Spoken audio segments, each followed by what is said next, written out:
Let's talk now to Salam al-Marayati, the Executive Director of the Muslim Public Affairs Council in the United States, joins us live from Los Angeles, where it's well after midnight. Thank you very much, sir, for staying up so late for us. What is your biggest worry after an event such as this? Well, I think there are a number of concerns that we have. Number one, our condolences and sympathies for the families of the victims, and those families have seen their sons and their daughters go out to serve their country, and so to see this happening, I think it's quite a tragedy. Number two, obviously we're concerned about backlash against Muslim Americans because the culprit happens to be of Arab and apparently Muslim background, so there is probably going to be some scapegoating because of his background against the Muslim American community. I have to say, however, that law enforcement and the U.S. government in general has done an outstanding job in standing shoulder to shoulder with us in preparation of any kind of scapegoating. How, though, do you calm those people who would want to make an example of people of Muslim faith when they see an American Muslim soldier do something like this? What do you say? Well, I think we're going to have to deal with calamity, as the Quran says, "Inna ma'al usri yusra, inna ma'al usri yusra."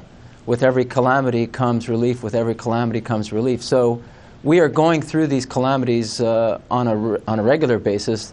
This happens to be a major one.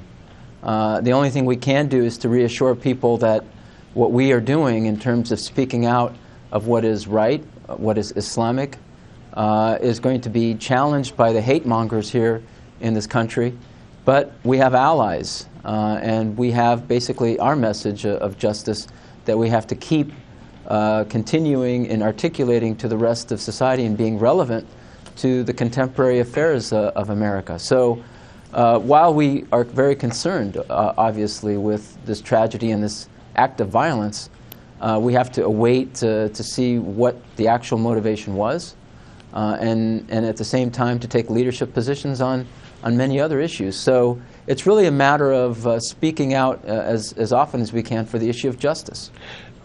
I know it's 1 o'clock in the morning where you are. I mean, it's less than 24 hours since this happened, so perhaps very early yet.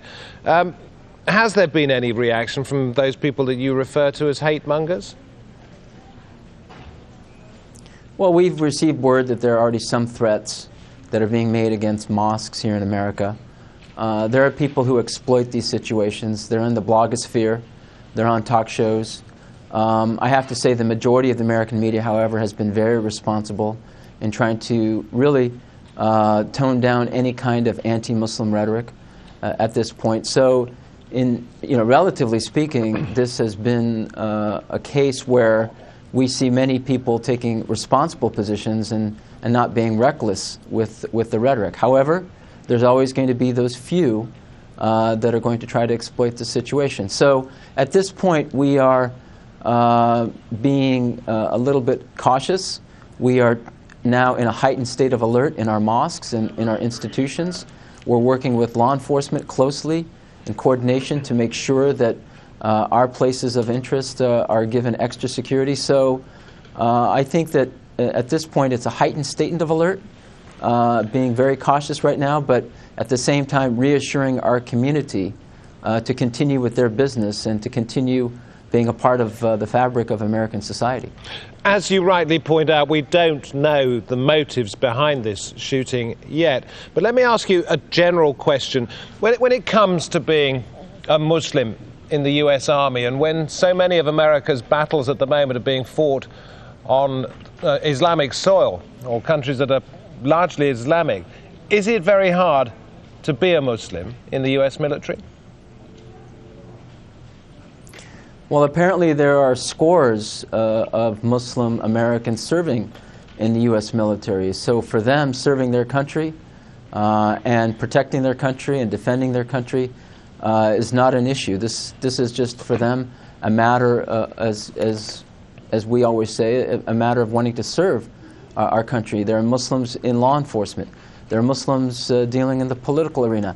I think we have to be very careful to separate the policies that many of us in the Muslim American community are trying to change from the actions that are taking place in Afghanistan and Iraq.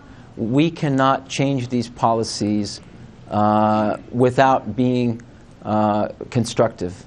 We have to be constructive. We have to be part of the civil discourse.